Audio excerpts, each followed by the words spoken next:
Good morning, everyone. I'm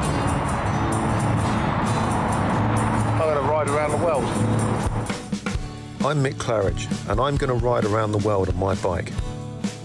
My son, he gave me advice at the start of this ride, and he looked at me and just said, "Dad, don't be a moron." Let me do my animal signal to gain their respect.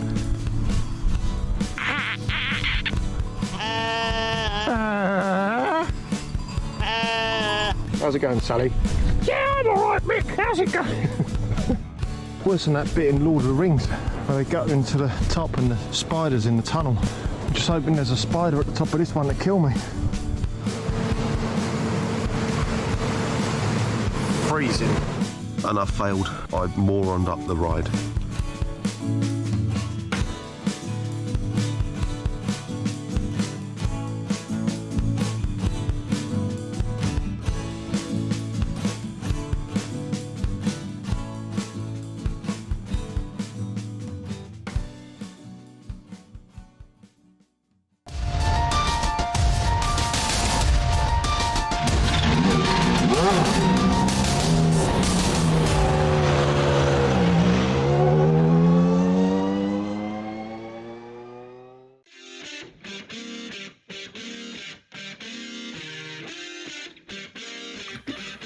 The host venue for today's final round of the Formula Neagle 30th season is the idyllic Southern California coastal city of Long Beach. The city is a safe harbor for the multitude of boats docked in its marina, made possible by the ever-important breakwater that provides shelter from any Pacific storm. For points leader David Third Degree Burns, the storm that could wreck his championship hopes comes in the form of the hard and unforgiving walls that line this street circuit. But like Long Beach, Burns has his own protective breakwater, that being his 22-point cushion atop the standings. Drivers such as Marcus Beifeld and Nick von Roberts circle Burns like sharks in the water, listening for a splash and the call of man overboard. Will Burns end up as a champion on the podium or as chum in the water? Find out now. The Absolute Beginner League presents Formula Neagle, Season 30, the final round. And you can watch all the simulated Skippy green flag to victory donuts action live as it happens right here on the Global Sim Racing Network. From my hometown, Long Beach, California, a warm GSRC welcome. DJ Clark alongside yours truly, Bill Soupzon, high up in the press box to bring you our bird's eye view. Behind the scenes is our director, Ryan Bauer, and he's using cameras located, aimed, zoomed, and focused by Dougie Beard. Built on the grounds of a dilapidated amusement park known as the Pike, is arguably the second most iconic racetrack in the U.S. Let's take a closer look at the Long Beach Grand Prix circuit.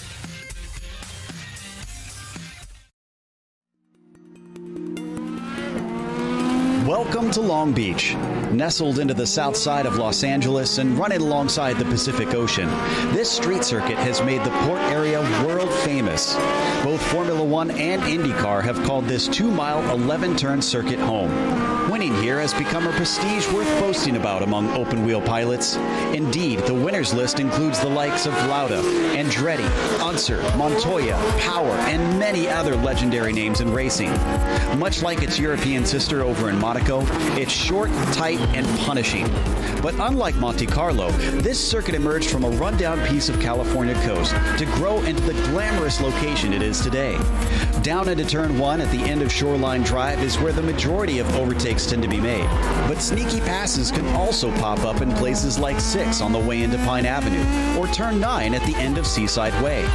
There's also 2 distinctive landmarks notorious for causing track blockages. The fountain section, with all its beauty, is a single-file affair save for the first lap. And the hairpin has been a staple here, even though it's changed locations a few times. In fact, that last hairpin not only includes the dangers of getting tangled with another car, but the important nature of getting the best exit you can to keep your rival from having a chance to pass you into the first corner. It feels appropriate that California's signature street track is a hop, skip, and a jump away from the beach. But while others might be trying to attack the surf, our drivers today will be attacking the corners instead.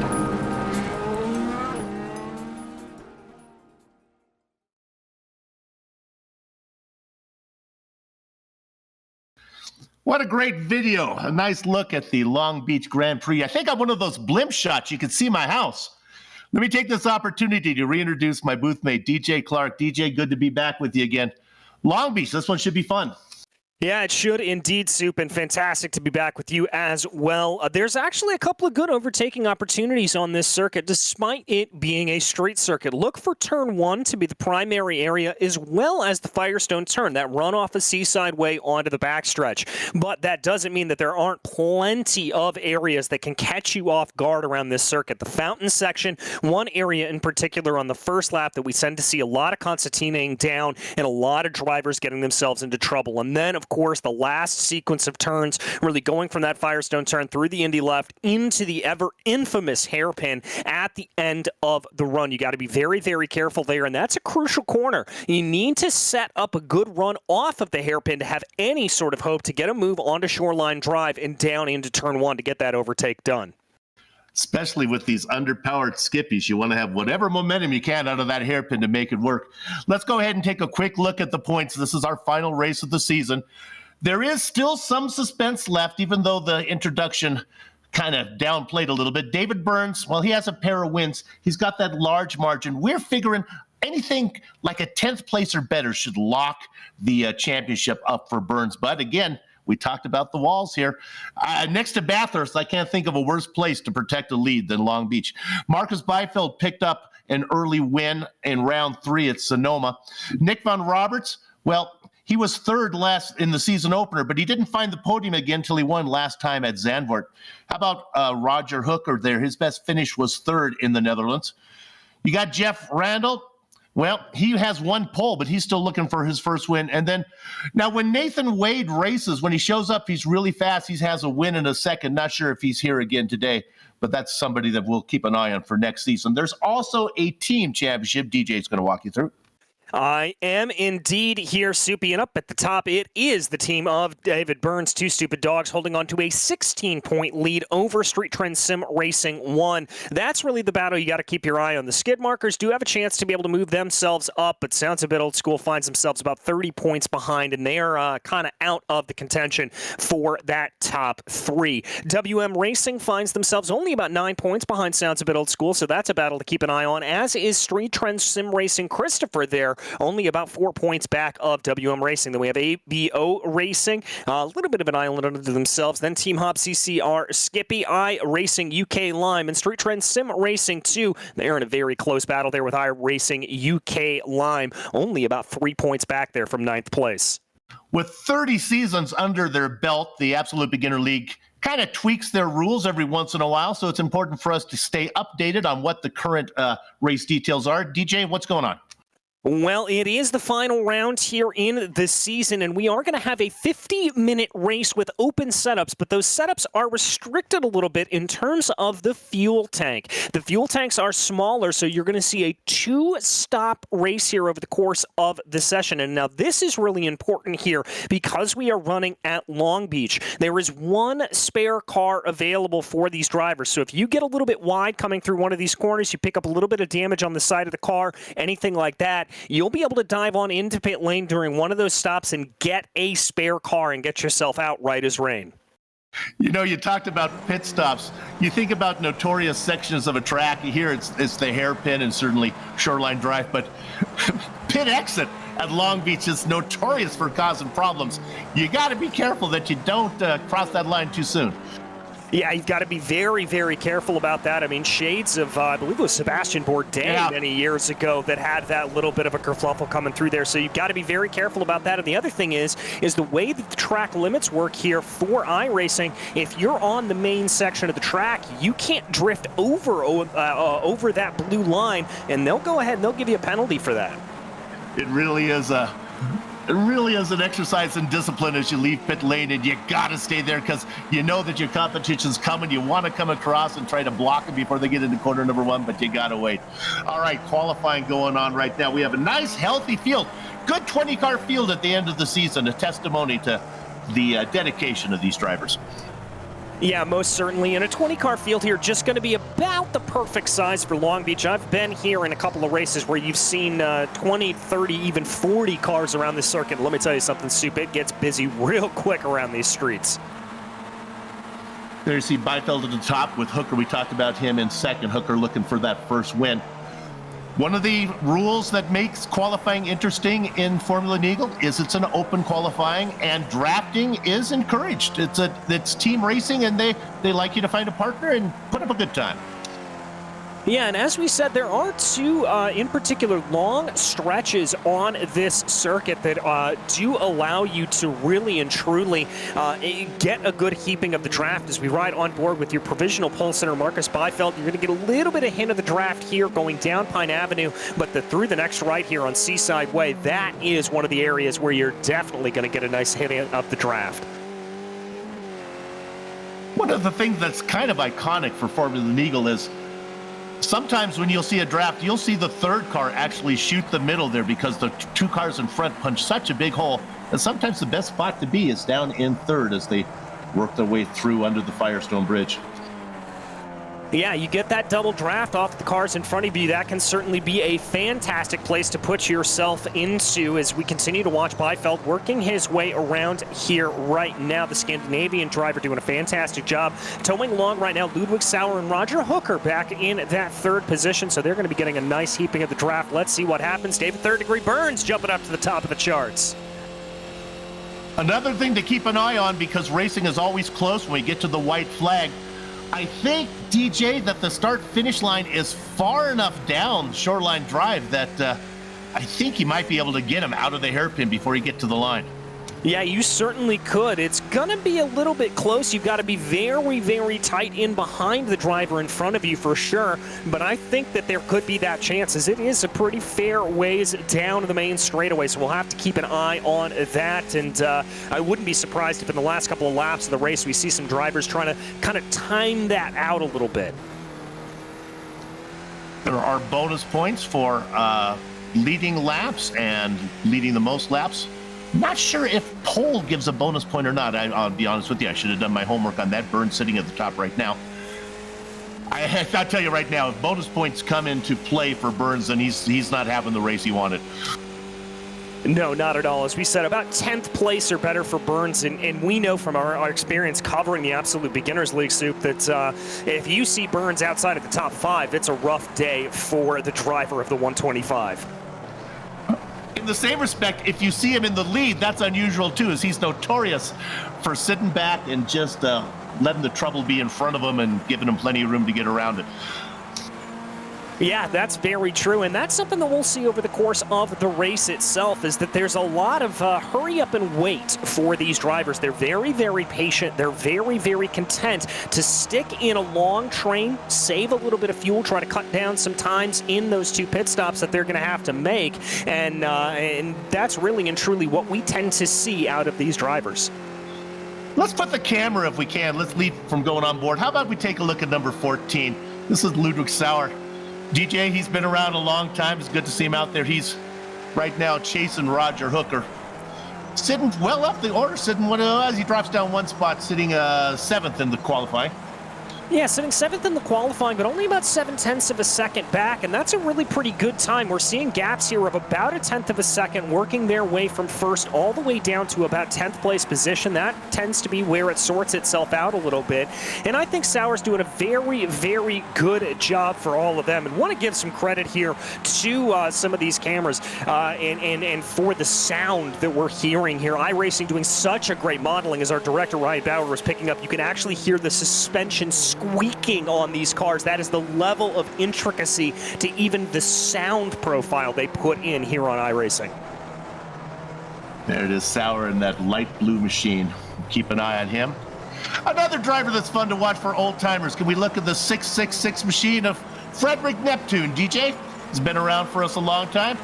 It's out there racing now. It's going to be hard to tell him as he's racing in those team colors. There's a lot of them there of what's the name of the team? The Street Trends, I guess it's called, the team. Yeah, and that yellow and sort of multicolor there on the black background. A very, very distinctive livery, but as you said, it is in team colors right now, so that's going to be a little bit harder to discern one from the other. But Neptune, back down in 15th. I would have expected him to be a little bit farther along in the charts, but there, as you see coming down into turn 1, that pit lane exit that we talked about, you see that blue and yellow line? That's what you cannot cross over if you are on a hot lap or you are running. If you cross over that line, you will get a penalty. Roger Hooker sitting at the top of our charts right now. Riding on board with another veteran, Jacek Podacek. Yeah, Wojciech doing a good job here. He's up into 10th right now, only about 33 thousandths of a second off of Ludwig Sauer, doing a very, very good job to kind of pick his way through the traffic here. That's, of course, one of the drawbacks you have to trying to be able to get the draft off the cars in front of you is you've got to sort of check your momentum up against them. You may have to brake a little bit earlier. You may have to adjust your turn-in angles just a little bit as you come through the corner, but I think Wojciech here has that angle just about right, and he's looking pretty darn good. We talked about teammates. Let's take a look at two teammates that may play a big role. Let's go ahead and look at car number 10. This is Roger Hooker. Just ahead of his teammate, Nick Van Roberts, coming off a win. As Hooker actually gets out of the way, they were running nose to tail for a while. Yeah, and Von Roberts currently sitting at the top of the standings right now. He's going to be in a pretty position, but he's going to be giving the tow right now to a couple of drivers behind him, including Sauer, Randall, and Hooker. And so I think here at this point, this is sort of the point in the qualifying session where you know you've got to do a little give and take. You may lead for a lap or two, but then if you pull off out of the racing line, let those cars by you, that's some of the sportsmanship that will exist, that they will be the one breaking the dirty air, breaking the clean air rather in front of you and getting that, giving that draft to you as you go back through the field. You talked about Randall. He's the third car in line. You'll see him just behind the blue car of Sauer there. Yeah, there's you right on board with him, making a little bit of a move on Ludwig Sauer. And Ludwig, he's going to get it wrong. A little bit too much speed carried into the corner. Going to make contact there with the wall coming out of the Firestone turn. And I think that's going to be his day done and dusted, as indeed the checkered flag has fallen here for qualifying. Well, if you're going to put one in the wall, you might as well do it right before the checkered flag comes out for qualifying. Get that out of the way. 20 drivers here today, standing start for every ABL race. Nick Van Roberts and Roger Hooker are going to be sharing the front row. We'll get to that starting lineup in just a minute as they put in their final hot laps here in qualifying. Yeah, we keep an eye here on Klaus Loden, bringing that car around the number 65, one of the Street Trends Racing stable. Let's see if he stays out, tries to get a nice clean lap. It looks like that's exactly what he is going to do. Klaus currently back in 13th. Let's see if he's able to improve on a 133 flat. Not going to be quick enough. Of the 20 drivers here, 19 of them able to put in a qualifying time so far. As we look at the panoramic view of Long Beach, California, let's go ahead and take a look at the grid. DJ, we'll do it a row at a time. Up front, I talked about it, it's Nick Van Roberts. He's going to be inside of Roger Hooker. JT Component's going to be to the inside of row 2, and Jeff Randall going to be flanking him on the outside. And then in row 3, well, it's the man who's trying to get the championship, David Third Degree Burns. He's going to be sided by, well, probably his biggest rival, Marcus Beifeld. Wojciech Podacek series organizer will line up in P7. A great qualifying run there for him, and about 0.3 of a second off of him, Ludwig Sauer. Row 5 is filled by Benjamin Harris and Gordon Van Bergen.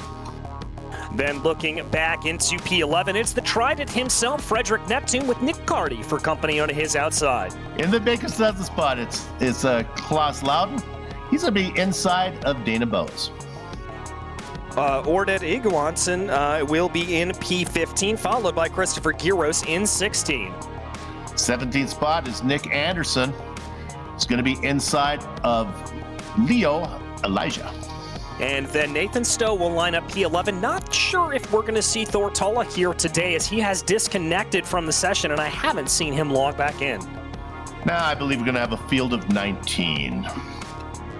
Glad you're with us here today for the final round of Formula Neagle, the 30th season. GSRC has been with them a lot of the way, and we're glad to be here for this one. You see the two teammates up in front and kind of they're spotted. I'm going to use colors, Lord help me. They're spotted yellow and red starred machines. How'd I do, GJ? Do you have a look at that? I think I got those ones. You nailed it. That looks just about right to me. All right. You see those teammates up front. You hear the engine starting to rev. You know what to do.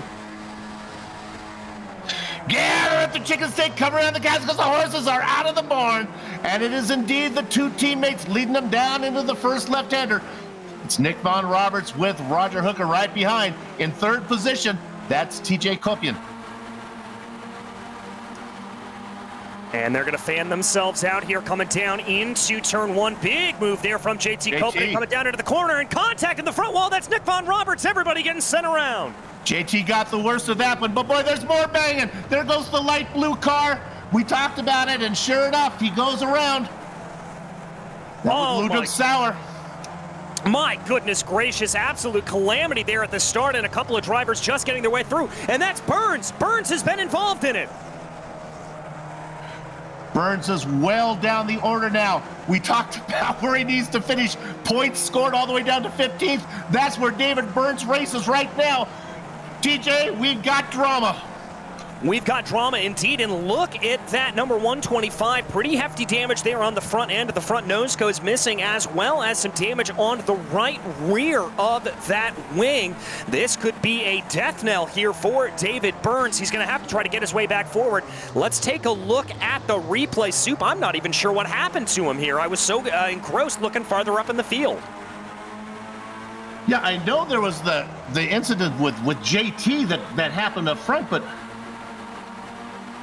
see, they're coming at you. It's after corner number one. Yeah, looks here like David brings it down to the inside. There's the contact in front of him. He's going to be able to avoid it. Through. Oh, Wojciech Podacek with a little bit of contact there from behind, got into the rear end there of David Burns, and Burns was spun around, did the gentlemanly thing, waiting for the rest of the field to work their way on through, but the damage already done there to Burns. Boy, that takes a lot of sportsmanship when you know you're watching your championship fall away from you there. Now the problem is there is a fast repair, but DJ, I don't think he can afford to take it right now. If the car's raceable, he's got to try to limp it around till he gets to the pit window. You read my mind, Soup. He has got to try to see what he is able to do here, and with that damage, the only thing he's going to be hoping for is that there are other drivers who are going to be damaged equally around him. It looks like he's able to hold it right here. That's Nick Carty that he's trying to make a move on right now, coming through down into the Tecate turn, trying to see what he's able to do here. I'm getting the sense that he knows he has got to get a little bit of a move on here. So now we have two races to watch. Now keep in mind that even that bad finish, the guy that he's racing has to finish well as well. So we'll take a look at where those guys are standing right now. It's Hooker and Randall up front. Beifeld sitting in third. Well, but as we've said before, that leading pack, that's just where Marcus Beifeld needs to be to put himself into good position. He's in this breakaway pack along with Hooker, Randall, Von Roberts, and Gordon Von Bergen as we watch on board Beifeld right now. So I think this is a good position here for Marcus. He looks like he's in well. He looks like he's not losing touch with the leaders. He'll be within striking distance. The biggest thing that he's got to watch out for is going down into the final the round of pit stops, is that he has got to make sure that he doesn't lose time there and doesn't lose touch with this leading group. So we set the stage for it. There's the three up front, Hooker, Randall, and Beifeld. Then there's a bit of a gap to see if Von Roberts can get there. DJ feels comfortable with it. I'm not so sure. We'll have to see if he can. Boy, that gap is pretty far back between third and fourth. Then it's a little farther back than to Vandenberg. Go ahead, DJ. Yeah, it's starting to grow here at this point. It's about 1.1 seconds as they run, and he's really got to try to close that down here as the best of his ability. I'm keeping an eye on the lap times. He's able to take little tenths out here and there over the course of this lap. But here's David Burns working his way up into P8 right now, doing a fantastic job. That's putting him in prime position. Yeah, that's as far as he needs to go now. That's salvageable. That's working out. And looking at the damage on the Skippy, I don't know how badly Burns' car got hurt other than it's got turned around a little bit. Yeah, I think you're right, Soup. I mean, there is some damage to it, but it doesn't look like it's affecting him too adversely here. And again, a lot of the wings on the Skippy are, I don't know, how can I put it, superficial or they don't do a whole lot. Yeah, exactly. It's not like you're dealing with an IR-18 or the IR-01 necessarily here. You're going to be relatively fine here. Nose to tail up front, so let's see if we can find ourselves another battle maybe to keep an eye on, jump back a little bit. What do you see, GJ? Do you like anywhere back there? I'm seeing a pretty little good battle right now in 10th place as we jump back here on board with Nathan Stowe. That's Nick Carty getting out of the way. Nicholas Anderson, the one leading this pack right now. Some pretty hefty damage there to, I believe that's Stowe's machine, but he's making it work here at this point. Nice three-car battle. Carty back in the popcorn position. Another veteran that we've seen for a long time. Yeah, and also we're seeing here on the farther back of this group, now that there was a little bit of side-by-side, the Trident, Frederick Neptune able to close into the back right now. Excuse me, that's JT Kopanen able to close into the back. Frederick finds himself about 3 seconds behind this group. Oh, thinking about 3 wide there, going down. Oh! Some interesting racing lines being taken by some of the drivers there. Making a wide entry was Stowe, but having the inside line covered was J.D. Kopian, and they got together because Kopian started way up front. Yeah, he did, one of the drivers who was involved in that early lap incident there, and you can see just how on the ragged edge these drivers are having to go coming around the corners there. The cars are very, very loose. They're very, very squirrely. You see the rear end breaking away on them here at this point. That's really a testament to just how on the limit these drivers are driving. Not sure what it means. Nick Anderson is pulled into the pits. They may have figured out this might be the very, very beginning of the window that you can go here, and one more get you to the end. Yeah, it's going to be a little bit close, I think, for him. This is a little bit earlier than I would necessarily think. I was expecting the pit window to open at about 10 minutes into this race and extend to about 20 minutes into this race. But we'll have to see. Clearly, Nicholas either thinks he's able to make it here from this point or needed to come down into pit lane, maybe get a little bit of damage repair, and so that's thrown his strategy off. Riding on board with our leader. Looking back at Hooker and Beifeld, and then you can see back there that third car back. Oh, there you get a good view of it. That's Beifeld doing a good job of staying. That's Von Roberts doing a good job of staying with that front group. Yeah, he's been able to bring that gap down, and I think that's partially courtesy of some of the battling that we've seen taking place in front of these drivers, as Beifeld looks like he had a little bit of a feisty line there coming off of the hairpin. He's certainly going to have some good speed here at this point, trying to close into the drivers in front of him.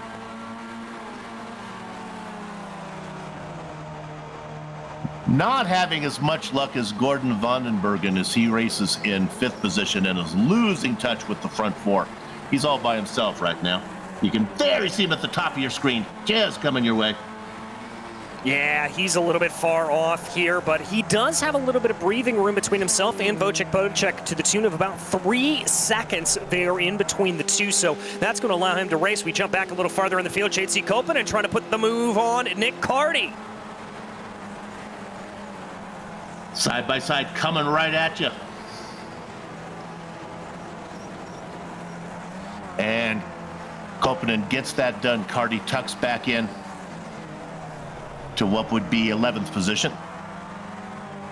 Yeah, and I think that's pretty heads up there from Carty. He kind of recognized that JT was coming on like a train with a full head of steam. Didn't want to fight him too much. He's now going to just sort of stick his nose here in behind Carty and see if he's going to be able to, or Kopanen rather, and see if he's able to pick up a little bit of the draft, maybe hold on to those places in front of him.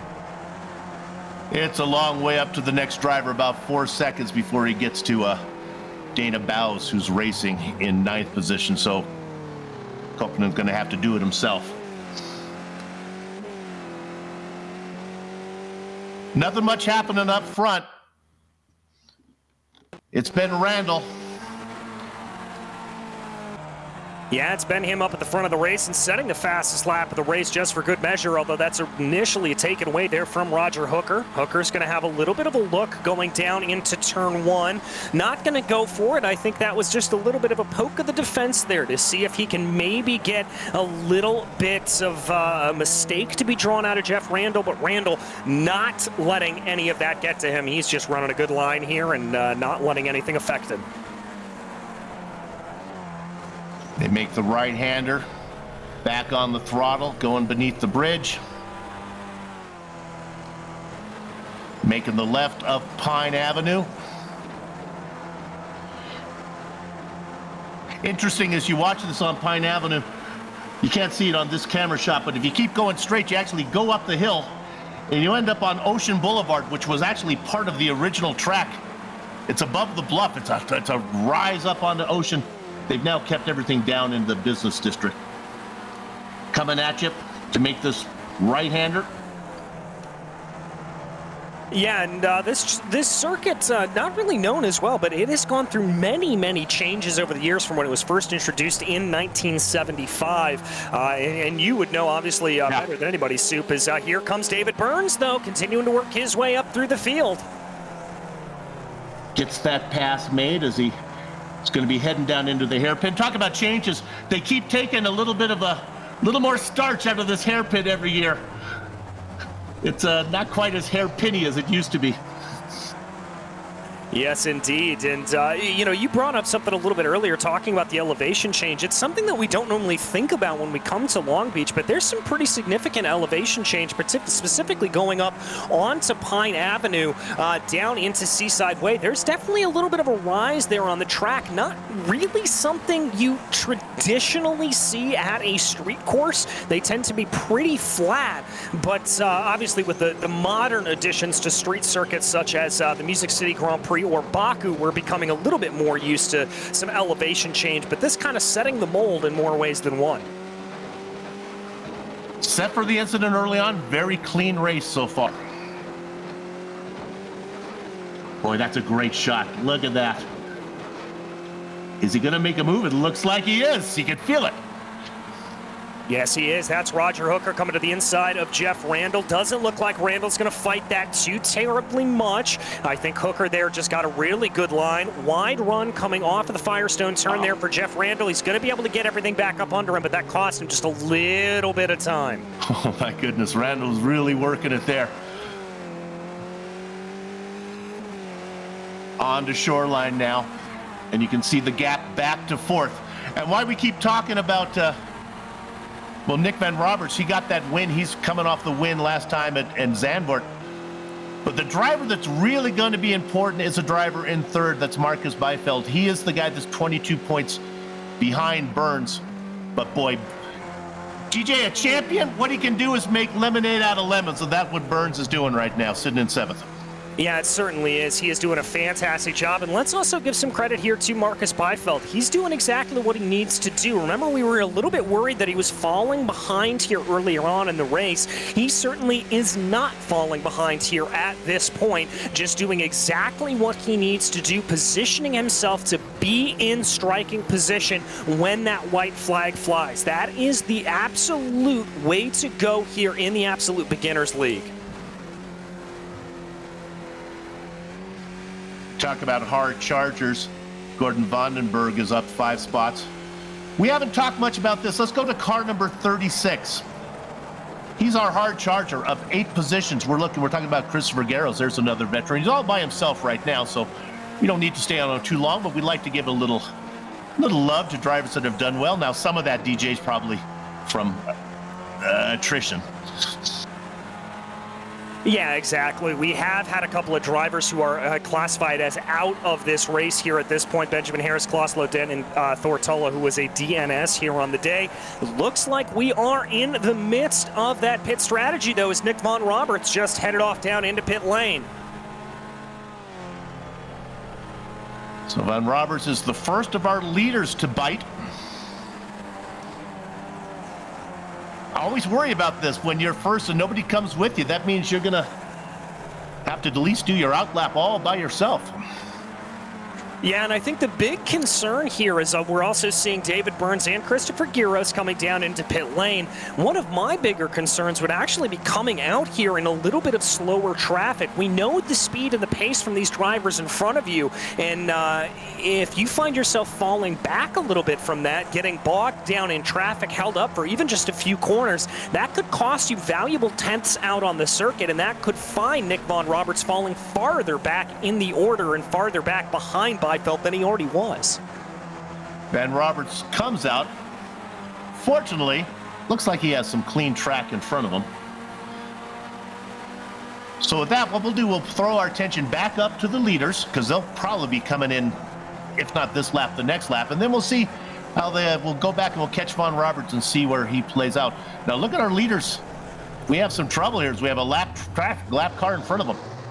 Yeah, that's Leonardo Elijah, and I would not be surprised if this signal, there we go, Jeff Randall going to be the one to come down into pit lane. I was going to say, the other side of that coin that I talked about is if you find yourself coming up behind some of that slower traffic, that may be a good time to come on down into pit lane. Clearly, Jeff Randall thought it was the time, as Byfeld looks like he's going to be able to clear by Elijah, and he's now going to have nothing standing in between himself and your race leader, Roger Hooker.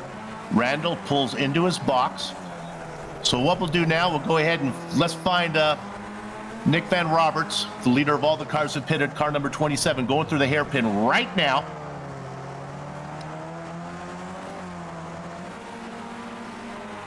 All right, let's see where he's going to come out in relation to Jeff Randall. Randall is being categorized at pit exit right now. It's a long pit lane, though, and it looks like Randall's going to be coming up to speed. There he is on your screen. There is Von Roberts. This is going to be a little bit close.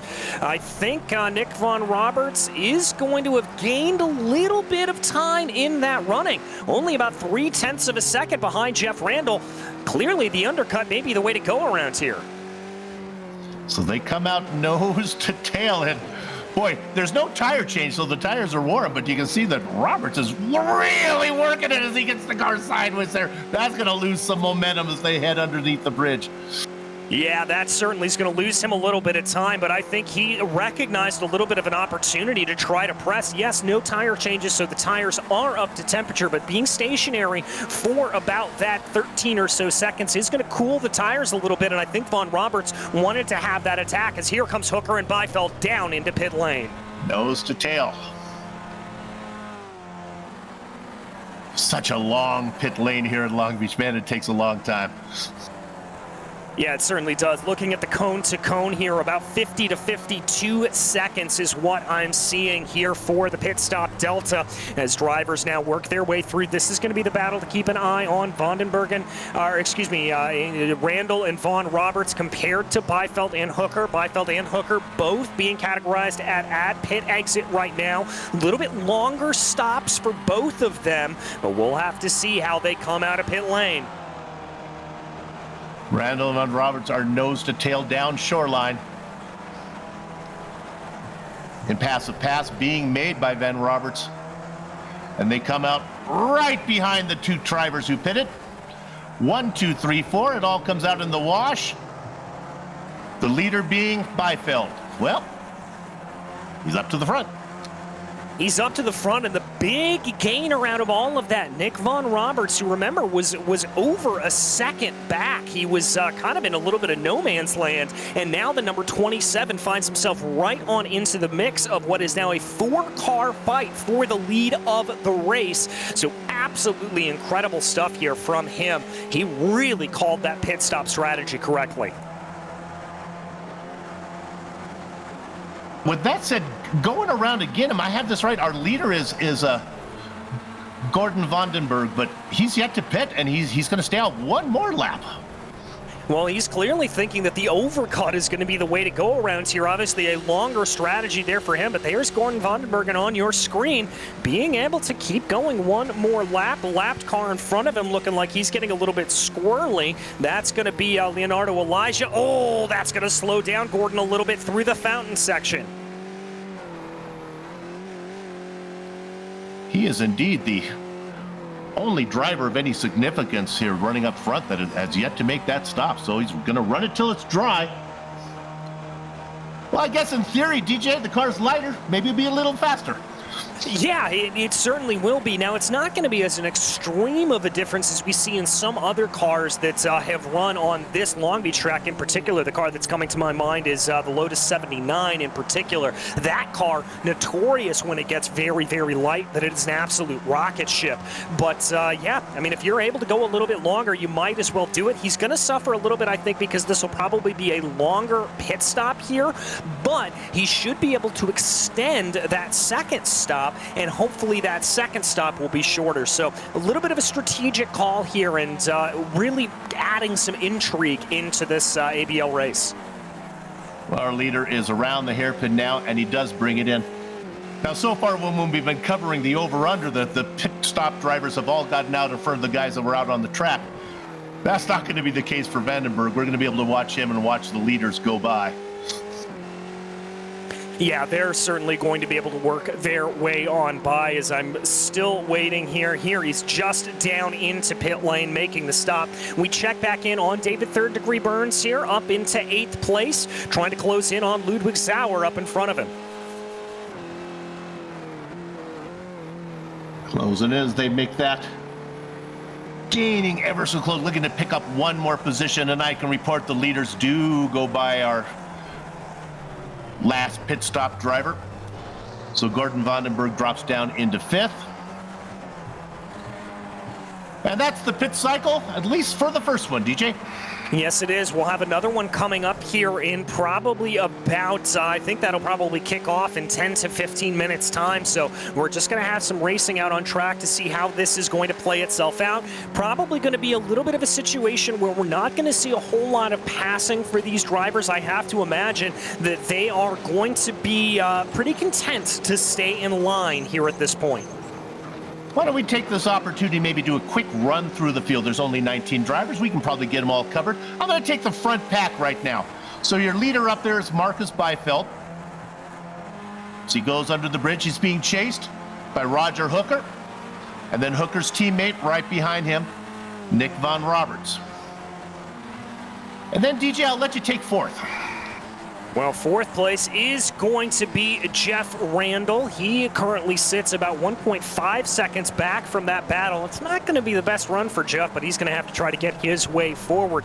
Moving back from Jeff Randall, it's Gordon Vandenbergen, who that late pit stop there clearly paying out for him, as he is now up 5 positions. Riding around about 2.5 seconds behind him, though, is Wojciech Podacek, and that soup is going to lead us into a little bit of a battle back for P7.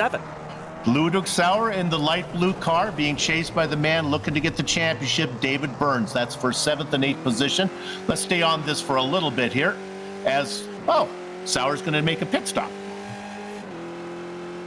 Yeah, Sauer's going to come on into pit lane, and that's not altogether surprising. It looks like Ludwig actually came in on the first lap. Yeah, he was involved in that incident, on that first lap incident, so he must have come in for repairs. So with Burns now moving up into 7th position, that takes us back to 8th position, and another driver who was involved in that first lap incident. That is JT Kompion being chased. I believe, is that for position? I believe, yes, it is, for Christopher Garros. A nice little battle going on there, DJ. Yeah, nice little battle that we'll have to check back in on as we look a little farther back in the field, though. Dana Bose in P10 right now, very much an island unto himself. He's got about 10 seconds up to Gyros and has about 2.5 seconds back to this man, which is Nicholas Anderson, who runs along right now, but he's finding himself in a little bit of a battle here with Nick Cardy. Cardy in the number 17 machine, trying to pull his way and get a little bit closer in that throwback livery. Love to see that on these Skippy machines. Indeed. We'll come back in and check on some of these battles we've been watching when we get through the field. Let's go down to 666. The Trident, Frederick Neptune, still on the lead lap in 13th spot. Behind him, coming out of the pits now, recycling into what would be 14th, is Ludwig Sauer. We'll go back one more spot in 15th, all by himself, Leo Elijah. DJ, anybody after that? Yeah, and we've got two more drivers that are still running, including Nathan Stowe, the Californian, in the number 64 machine. That sounds familiar. That's where I am and the number that I race under. So there he is, running in 16th place, and he is a lap down. And then we have Ordet Iguasan there in P17, the Iberian driver in the number 19. Rounds out the last of your drivers running out on the track in 19th position. Oh, that is Jeff Randall around Soup. And I think he got a little bit of help here. Was it with, he's in the battle with, yeah, it was Stowe that got him, I think. Well, let's jump back here to check out the GSRC replay. This is actually going to be coming by a little bit of lap traffic. Yeah, you were right there, Soup.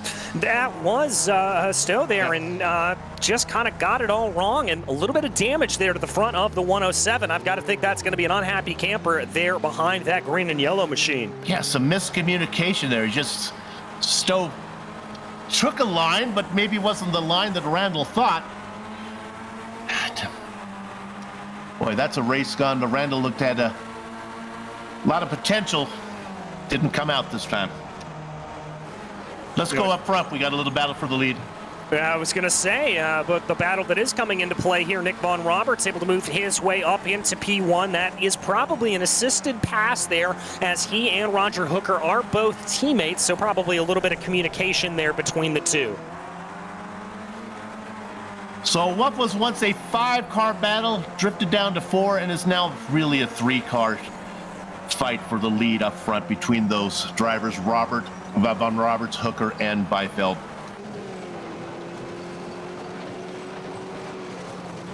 And here is Beifeld. Remember, we were a little bit worried about him earlier on. Well, he's got nothing to worry about here at this point, right where he needs to be in that Street Trends racing machine. He's going to bring his way now down through onto Seaside Way. He can probably have a little bit of a hope of an overtake here if he wants it. But the question's going to be is if he wants to go for it. He may be perfectly content to just stick in line here and wait. I know it looks exciting to watch, but DJ, you and I have done enough of these that I just don't think that we're going to see a lot of fighting up there until that final pit stop's out of the way. Not the case, though, if we drop back to Jacek Potocek here. Vocek is in a battle now. Talk about a guy in poker, they call it being on tilt. When you've just lost a bad hand and you don't really have your wits about you right now, that's Jeff Randall right now. He is really hunting down Potocek. Yeah, he is all over the back of him here at this point, trying to close into the best of his ability, but I'm not entirely sure if he's going to be able to do anything here at this point. But we'll have to see. Randall coming in behind Potocek right now, and that is going to be Gordon Vandenbergen right up the road. So we'll have two drivers that he can potentially pick off. Looks like he's going to move down to the inside here. This should be a relatively easy move if Randall's able to just be later on the binders. So he gets one, and he gets it load up just in time. I thought he was going to carry his momentum into the back of Vandenbergen, but he gets that load up. Good racing going on here for what is 4th position. Yeah, some fantastic racing here for 4th as they work their way through. And now we've got a little bit of swapping going on here for the lead of the race. Roger Hooker back up to the lead. So swap up front. It was peaceful. Some of this swapping is can be a case of, I'm tired of burning all my fuel. Why don't you go do a little work for a while? So maybe your pit stop will be a little longer. Yeah, exactly. I think that's a little bit of the calculus here that's going to be coming into play for them. A little bit of a later apex there for the number 27 of Von Roberts with only about 20 minutes left to go in this race. I'm going to sit here and make an argument, Soup, that I think this pit stop window will be open here at this point, as indeed Nicholas Anderson. Remember, he was the first driver to come on down into pit lane. He is now coming down in. He's actually exiting right now. He should be coming out right in front of these drivers about a lap down. But that is going to be the opening of this pit stop cycle. So we'll see the rest of these drivers coming in for their second stop here, and I would imagine about 5 laps time.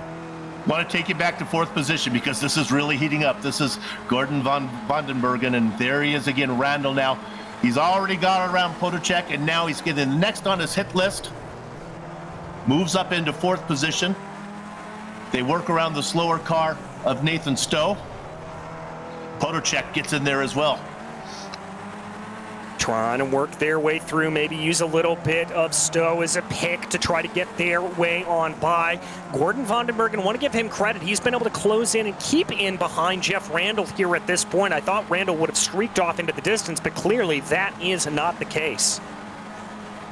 So that's a 3-car battle for fourth. You have a 3-car battle for first, and then behind all of that, racing all by himself with championship hopes, David Third Degree Burns. It started so bad for him. He fell all the way down to 15th, almost out of the points. He's able to salvage that. Things are looking good for him. Yes, they are really doing a good job. Now, Burns here does have a while to catch up to Wojciech Podacek in front of him. It's about 5 seconds right now to get back into that battle for P4. I don't want to say it's out of the equation here at this point because, Soup, you and I know how good of a driver David Burns is, but it's going to be pretty tough. I'll tell you right now, David Burns doesn't want any part of Vandenbergen, Randall, and Podacek battle. That's no good will come from him being up there. Pulling in, this is interesting.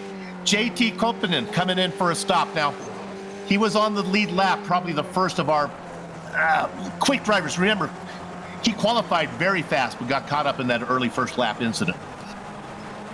Yeah, he certainly did, and so that is really what put him farther back down in the order. Looks like a pretty quick stop for Koppanen, only about 9 seconds there in the last one. Now he comes to rest in his box. Let's see what that pit stop time is going to be for JT. I'm anticipating here probably about 10 to 11 seconds worth of fuel. He's going to go a little bit longer there at 13:14. That's a long stop, 15.8 there for JT Koppanen. Now, I don't know if that's going to be a little bit of maybe miscalculation on the fuel, or if that's what he's actually going to need to get to the end of the race. Only time will tell. Of course, he may have taken his first stop as early as he could. When you come in early for that last stop, assuming that you're out of gas, that you're out of fuel, you're probably going to take a little longer than these guys. The leaders are not going to need as much fuel, obviously, because they have not as far to go. Yeah, exactly. The later you're able to make that stop, the shorter it's going to be because you're not going to have to put in all that much fuel to it, and especially considering the fact that these three up at the front of the field have been running so close together, they're able to do a little bit of fuel saving, a little bit of lift and coast around the circuit. So that certainly means that they're going to have probably a shorter stop than everybody else we see. Well, if laps led equates to fuel burned up, you got to think that Hooker's in the worst position. He's got 11 laps led in comparison to Beifeld, who's basically, he's led 1 lap, basically has been sitting back there kind of conserving. I would think, based on what I've seen, if I had to predict somebody who's going to be leading out of pit lane, I would put my money on Beifeld. Yeah, I would have to put my money on Beifeld here as well, but we'll have to see. As always, it comes down to a pretty fantastic scrap for the end of the race. We check back in, though, on that battle for P4. Wojciech Podacek has fallen off the back here a little bit. It's really turning into a 2-car scrap between Randall and Vandenbergen. Yeah, I think Podacek was able to get back into that hunt when they went around the lap car as Stowe. That kind of slowed the 2 cars down in front of him. Not sure if Podacek has the speed to stay with those guys. Yeah, I'm not sure if he does as well, but let's wait and see here as time continues to play out. I think a big factor in all of this could be these pit stops. Remember, depending on how quickly you're able to get in and out of the box, that is going to be a huge help to maybe being able to jump a couple of these drivers in front of you. They go around one more time.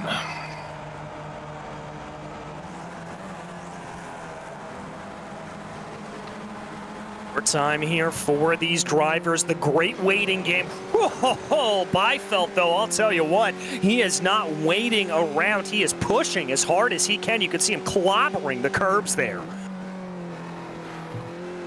Well, the problem is, and we've done this a lot, for Beifeld, if pit stops are coming, and they're going to be coming pretty soon, he doesn't mind being 3 or 4 or 5 car lengths behind when pit stops aren't involved. But right now, if you're coming in, you want to be as close as you can. You don't want to give them any time at all. Get into pit lane. Yeah, exactly. You do not want to give up a single half a second, even a tenth of a second as you come in and out of pit lane. You've got to be very, very careful about it to be able to get themselves up forward. Let's see here what they're able to do. Trying to see, and here we go, Von Roberts. And is that going to be Byfeld? Byfeld stays out. All right, boy, he must feel confident in what he can do. Well, if he's got a hot lap, Marcus, now's the time to put it down. Yes, it is. Let's see if he's able to put down a real stonker of a lap here. I'm also checking back to see, looks like Jeff Randall is going to come down into pit lane. Gordon Vandenbergen will opt to stay out. So as the two teammates come in, we think Hooker, based on leading so many laps, is going to need more fuel than his teammate. We'll see if that's the case. Maybe not, as Hooker clearly out front. Yeah, clearly out front here as they go. Hooker's going to have a nice little advantage, but crucially here for Von Roberts, he's still going to be in the slipstream, and that is going to help him out massively. Looks like they'll come out with clean track, nobody coming in behind them. The car they're going to be behind is Nathan Stowe. They'll catch him pretty quick, but Stowe seems to be pretty good at getting out of the way after he had an early little confusion going on with Randall. Yeah, I think he's going to be nice and clear, as looks like Byfeld is coming around the final couple of corners here at this point. Let's see if he is going to come on in. I have to imagine he's going to be coming in, and indeed my instincts are correct, Soup, your leader down into pit lane. All right, we figured that it's going to be close coming out of pit lane. Let's go ahead and pick up Hooker. And oh, you know what could be the problem here is they come up on the back of Stowe. That might be the difference that Byfeld needs. But very well could. Lap traffic could play a little bit of a potential here for them, trying to see what they are able to do. Stowe's trying to get out of the way there, I get the sense, but just not really able to do it. Now, where is that going to be in relation to Byfeld? That is going to be the big question here. Byfeld just getting onto the loud pedal right now out of pit lane. Is he going to have a bit of a lead here? Boy, it looks good. It looks like he's going to be well out in front. He turns down into corner number one. TJ, they're nowhere to be seen. He's got 5-6 seconds on him. My goodness gracious, as they come out here, Soup, I'm seeing 3.5 seconds. That is a lifetime around Long Beach. And I'll tell you what, that is all because of pit stop. That is because Marcus Byfeld took a 10.8 second stop as compared to a 14.8 and a 16.6 for Roger Hooker and Nick Von Roberts, respectively. Okay, now, we talked about him saving fuel. They're saving fuel, and then they're saving fuel. The page 17 of the GSRC Commentator's Handbook said, always put drama in the race whenever you can. There's no guarantee that he has enough fuel to run full throttle to get to the end. No guarantee at all. That is indeed the shortest pit stop that we have seen over the course of this entire race, as we now watch second place Wojciech Podacek coming down into pit lane. This will be interesting, as Wojciech will be one of the drivers who was able to go a little bit longer here at this point, and maybe if he's able to take a pit stop that's around that 10.8 seconds, that could give us an indication that Byfeld clearly knows what he's doing, but I don't know. If I'm looking at this on paper right now, Soup, I've got to say that this is disadvantage Byfeld, as he's the only one that came in and out that quickly. Remember, Podacek was in that battle with Randall. Randall had pulled away. The disadvantage for Byfeld is he's out there by himself. The two guys chasing him are teammates. Yeah, exactly. And look at the gap here already. They've already been able to cut a full second out of that here at this point. It's not going to be the best run for them. They're going to have to see if they can close in a little bit more as time goes along. Just a tick under 10 minutes to go. That's a long time for Marcus to stay out in front of the two guys that are trying to run him down. Yeah, it really is, Soup, especially if that gap continues to come down the way it was and the way it does over the first 2 sectors of this lap. Almost 2.5 tenths taken out. This is coming down quickly.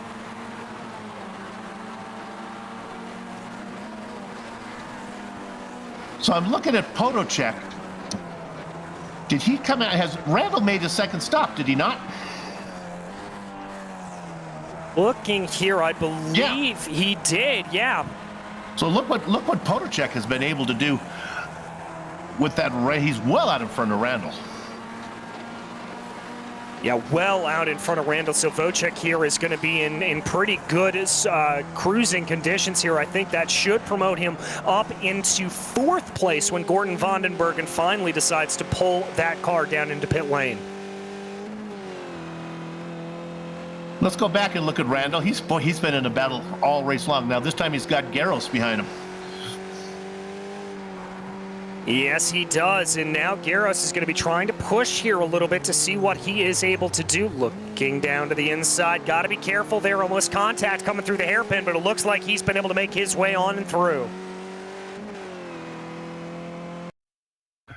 Wish we could get in the heads of these drivers and find out exactly what situation they're in. Do you have enough fuel? Can you race full throttle? We talked about it. We saw it last week or 2 weeks ago in the interview where we were talking about the driver. We thought you were going to go faster. You go, I didn't have any fuel. I was nursing it all the way. You never know what's going on in these guys. Yeah, you never do. We'll have to see, though, as time continues to tick down here for these drivers, how this is going to play itself out. What is going to happen here? This is the most exciting part of any Absolute Beginners League race, I'll tell you that. Our current leader, Gordon Vandenberg, comes in for his final stops. Remember, he ran really long the first time, so he's going to do that again. That'll let Byfield inherit the lead back. Yes, it will, as we keep our eyes focused here on this battle. Christopher Garros closing in behind Jeff Randall in front of him. Moving this way, moving that way. No defensive line from Jeff Randall. That's going to open up the door to Garros going down into the right-hander. He's going to back out of it a little bit, though, but he's going to be able to carry momentum. Great move there for Garros. That's some nice racing between the walls from those two drivers. Yes, very impressive stuff. I've got to say, good respect there between the two. Good heads up, good play for both of them. Keep your eye on the tower. You can see the interval between first and second now down to under a second. Here it comes, and it looks like Jeff Randall is trying to be able to get themselves back here a little bit. That's not going to play. They're going to play back and forth. Randall's going to have the position here, but I think this is going to keep swapping over the course of this entire rest of the race. Boy, they are passing at the passing zones, and they're making their own passing zones right now. Great racing going on for positions a little farther back. Yeah, really incredible stuff here for these drivers as they continue to get themselves around right now. The battle up at the front of the field really not percolating here as much as this one is. There is that check-in. It does look like Vaughn Roberts is starting to close in a little bit on Byfeld. My goodness, remember when this was 3.5 seconds? Yeah. Vaughn Roberts putting in fastest lap after fastest lap. Boy, they got him really quick. Fastest laps or not, in my heart, I hope we get an interview with Byfield. In my heart, I think he's nursing it. He surrendered so easily right now. I think he's happy to be behind somebody. Yeah, I think he might be as well. I think he needs to try to maybe get a little bit of fuel saving here at this point to try to just get himself into position. Remember, that short stop is still the shortest that we've seen by anybody. Soup, I've got to think here at this point he's underfueled the car. Yeah. He only needs enough fuel to make a run out of the hairpin to the start-finish line. So if he can get that far, then you can coast across for the position. But man, he's putting up no fight at all. And it won't be, I don't think that the teammate can stay back there in third. I think Roger Hooker's got to think about getting around it well, assuming he has enough fuel. Yeah, exactly. He's got to try to put himself up forward to the best of his ability here as they go. We're going to have to see. I mean, we've only got about 6 minutes left here in the running. Not a lot of time left. Let's see what they're able to do. It's good racing all through the field, but we're going to focus a lot of our attention up front. And from doing a lot of these, and I could be proven wrong when we get to the interview, but right now I think Nick Von Roberts is racing full song, and I think the guys that are chasing him, Byfeld and Hooker, are forced to save. I could be wrong, but that's the sense I'm getting. Yeah, that's the sense I'm getting as well here, that this could be Von Roberts' time to just sort of streak off into the distance and allow himself to pull away. But we will have to see. We will have to see what he's able to do. I'll tell you what there, Roger Hooker taking a full bounding over the curbs there. He's got no intention of sitting around.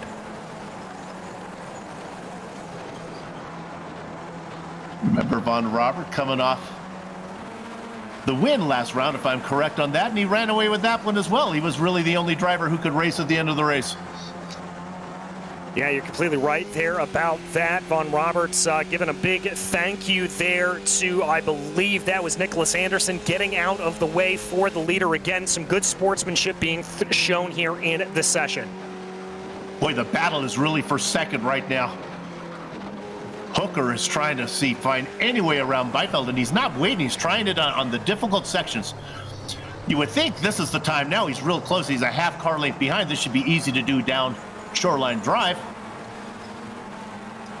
Yeah, this is the moment that I would expect him to be able to get enough of the toe to pull himself out into the lead and to be able to really get this move to go. But we're going to have to wait and see here. He's going to pull to the inside. A little bit of a blink there. That's just some internet connectivity issues. But it looks like he's got that move done. Byfeld, I think, going to back off a little bit. As again, I've just got this sneaking suspicion here that Byfeld massively underfueled that car. Yeah, I hope we get an interview from him. Assuming, and we will if he finishes on the podium, assuming that he can get it there. Yeah, exactly. Here's another good battle. We've got Gordon Vandenbergen and Wojciech Podacek. This one we thought was going to be spread out a little bit, but certainly not the case here, as Wojciech is all over the back of Gordon Vandenbergen. Vandenbergen able to make that pass a few laps ago. A tale of two cities here, with Podacek pitting very, very early, and then the mirror image of that is Gordon Vandenberg, who pits very, very late. Yeah, exactly. It's two sides of the different coin there, just trying to be able to get themselves out there and see what they're able to do. Wojciech just trying to close down here to the best of his abilities and maybe put himself into position. Now, lap times are about 1:30 here, and the leaders are just now coming through the hairpin, so I believe that this is going to be 2 laps to go at the line for all drivers. I know pit stop strategy gets a little confusing. I like to explain it like this. If you have to go to work and you don't have enough gas, enough fuel, you can either pick up gas at the gas station around the block from your house, or you can pick up fuel at the gas station a couple blocks from work. Either way, you're taking about the same amount of fuel to get there. It's a matter of whether you want to get it early or late, and that's the difference between Vandenbergen and Podacek's strategy. Our leader just put it in the wall. He's okay, but he just banged the wall in corner 1. That's a careful run there. He's got to be very, very cognizant not to make any mistakes like that. He's got a lead of about 2 seconds here. We know that that is not unassailable, as we saw Byfeld or as we saw Hooker and Von Roberts being able to make that time back up on Marcus Byfeld. But now as they come up behind a little bit of lap traffic, that's going to be Nathan Stowe. He's got to be very, very careful here not to force any errors. Credit to Von Roberts. He was able to pancake it. Oh, Stowe really comes down across the front of Von Roberts. That's going to slow him down. That may be the opportunity. He's going to lose a ton of momentum that Hooker needs to get there.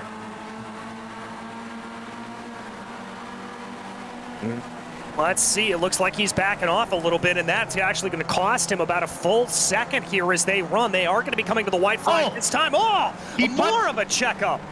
He gives them a little nose to the gearbox. Roberts really wants to get going, and there they are. Now they are right behind him. The battle is on for the lead, as they say. 0.6 of a second between Von Roberts and Hooker as they come to the white flag. Roberts clears Stowe. Stowe taking a line out of the middle. Stowe really needs to drive in late and leave the inside open here for these guys to go around him. He does a good job. Get off the gas if he can. He lets one by. It's going to be bad news for Byfield. He's not going to be able to get there. No, he's not. That's going to put him in a compromised position. He's losing time hand over fist here at this point, trying to get around Nathan Stowe. Stowe lets him by before they head into the right-hander, but I think the damage has been done on that, Soup. So now it's a battle between the teammates. I can report that David Burns comfortably races in 6th position. Looks like the championship is his. They head to the left-hand turn. They go up Pine Avenue. Roberts with about a 7-8 car length lead over his teammate Roger Hooker. Boy, sliding it is Roberts down Seaside Way. They go beneath the bridge. Just a few corners to go. We talked about if there's enough time to make a run to the start-finish line out of the hairpin. Well, maybe so, but you can't be this far behind. Hooker really needs to close up the gap here as they come through the final corners. Robert comfortably making the left-hander. Now just the final hairpin, and then he's on the throttle. He's cleanly through that. He's on the gas. The gap is about 3 car lengths. It's growing to 4 car lengths, 5 car lengths. I don't think Hooker's going to have enough to get there. The final round of the Absolute Beginners Formula Neagle Season 30 goes to Nick Von Roberts. A fantastic run there for him, but we're not done with the action yet. Gordon Vandenbergen trying to close in behind Wojciech Podacek, who was able to get the move done here on the last couple of laps.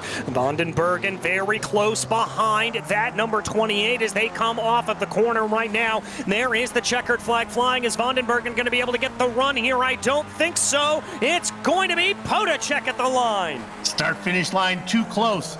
David Burns comes across in 6th position, and by our math, he is going to be our Season 30 champion. Randall and Garros come across. JT Kompanen's going to finish in, I believe, 9th position. Do we have a battle any farther back? I just don't think we... Well, let's go ahead and look at...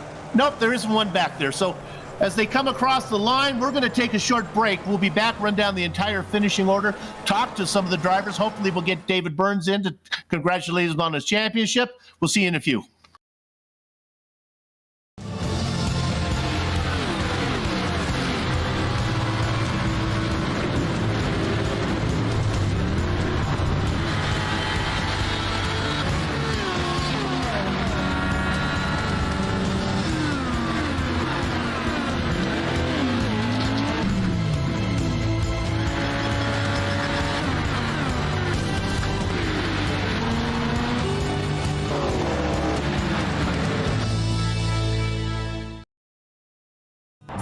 Good morning, everyone. I'm going to ride around the world. I'm Mick Claridge, and I'm going to ride around the world on my bike. My son, he gave me advice at the start of this ride, and he looked at me and just said, "Dad, don't be a moron." Let me do my animal signal to gain their respect.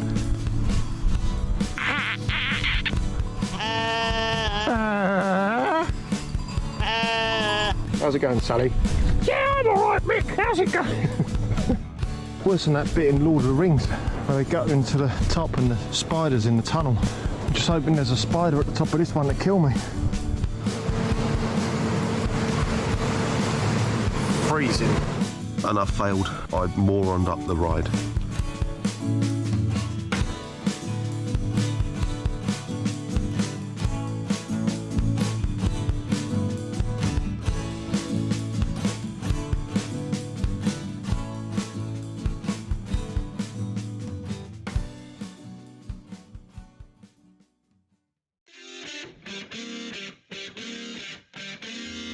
Welcome back to Long Beach for GSRC's final round coverage of the Formula Neagle Season 30 Final Round Championship sanctioned by the Absolute Beginners League. Let's go ahead and give you the final standings right now. He started on pole. He dropped back a little bit to save fuel, then went back up into the lead after the final pit stop to bring it home with his second win in a row. We're talking about Nick Von Roberts. Roger Hooker gave him all that he could hope for when Roberts got caught up behind slower traffic, but did not have enough to make the pass coming out of the hairpin. He'll have to settle for second. Marcus Byfield, we believe, nursed home an empty gas tank for third. Wojciech Podacek had a great battle with Gordon von Bergen. He got the best of that. Bergen helped to settle for fifth. David Third Degree Burns got caught up in that incident early on, was able to make lemonade out of lemons as he's going to get sixth, and we believe the Season 30 championship. Jeff Randall was exciting all race long, gets seventh, was Christopher Garros. JT Koppinen was caught up in an early incident. He's able to salvage a top 10, and rounding out your top 10, veteran Ludwig Sauer. In 11th place, it was Nick Carty, who was a lap down, followed by Nicholas Anderson, then Dana Bose, and Nathan Stowe, who finished 2 laps down. Leonardo Elijah was 2 laps down as well, and then Iguasian was in 16th. And then we get into some drivers that had a rough day out there. Neptune, Loden, Harris, and Thortola, who was a DNS on the day. Let's save our champion for last. Let's go ahead and talk to our race winner. Nick Von Roberts will bring him in. Nick, you have a copy of the soup? Hello, hi there. All right.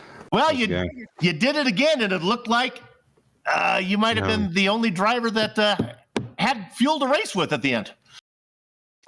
Yeah, I did, because I had that bang at the start. I had to pit early because the damage was slowing me down.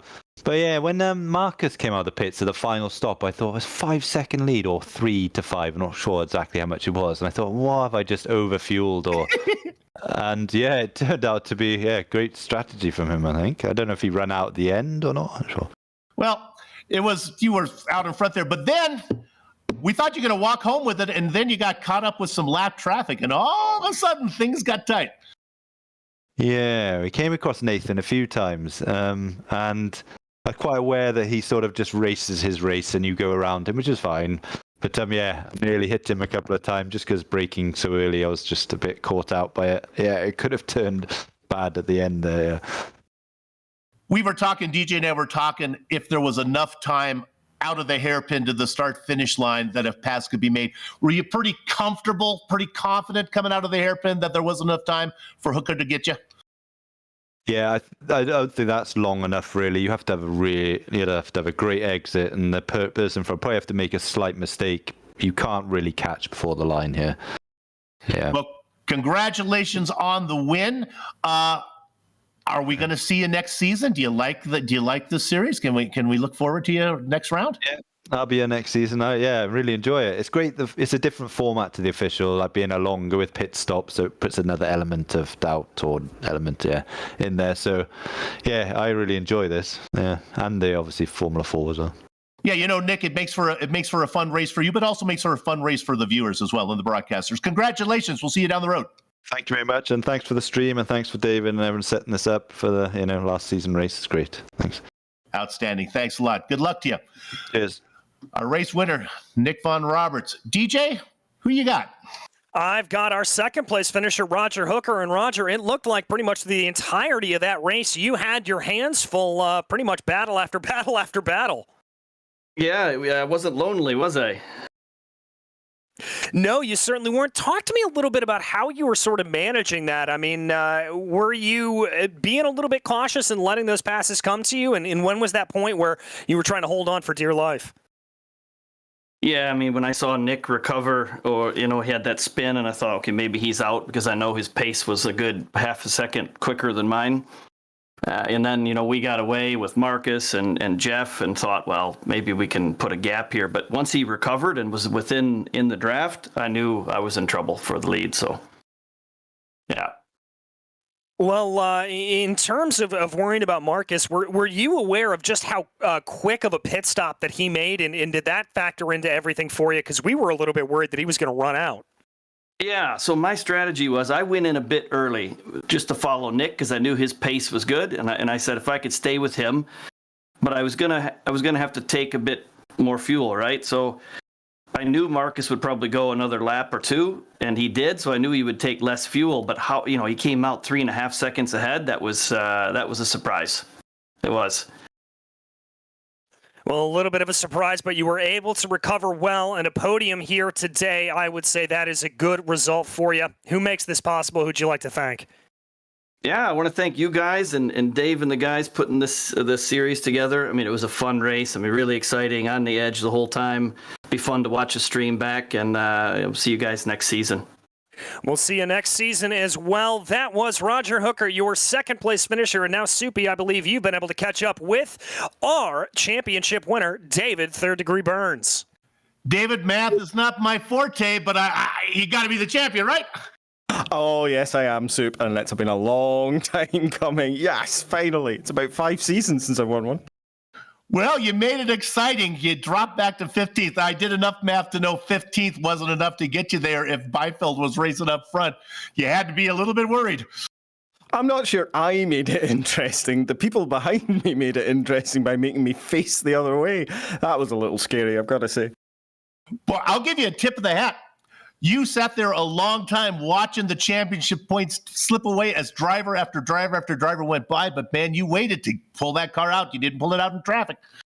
Oh, I had to. It would have just either murdered myself or murdered half the field. When you're facing the other way, it's just the right thing. It doesn't matter what your points are, where your standing is. You've got to wait until the whole field passes you. It's frustrating, but you just got to do it.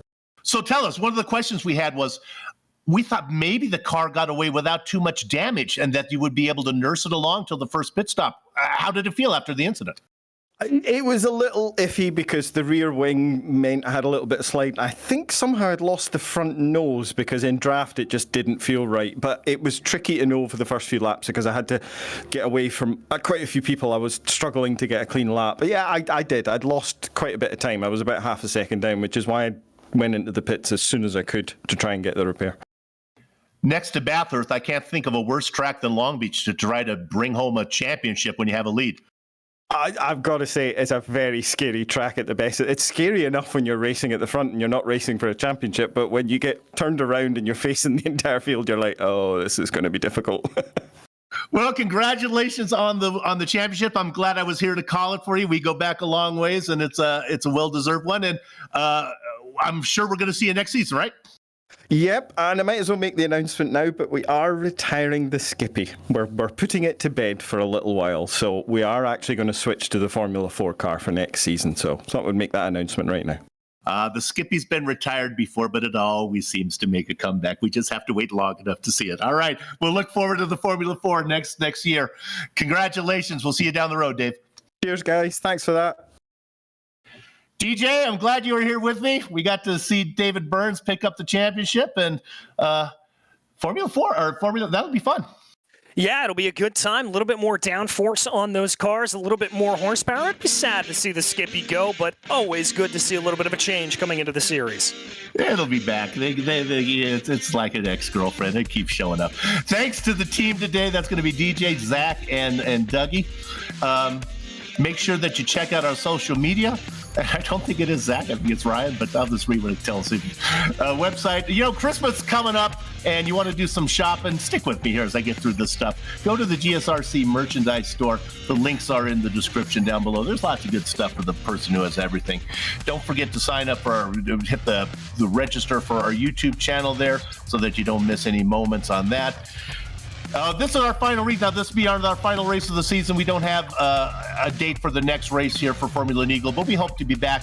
And there are talks underway that we're going to be back in a couple of weeks, hopefully, to cover the league, the Race of Champions. That's always fun. Check out the website for updates there. Now, next up, Saturday, December 10th, is GSRC brings you the whopping 10 hours of coverage of the Masters Endurance Team Championship from Spa.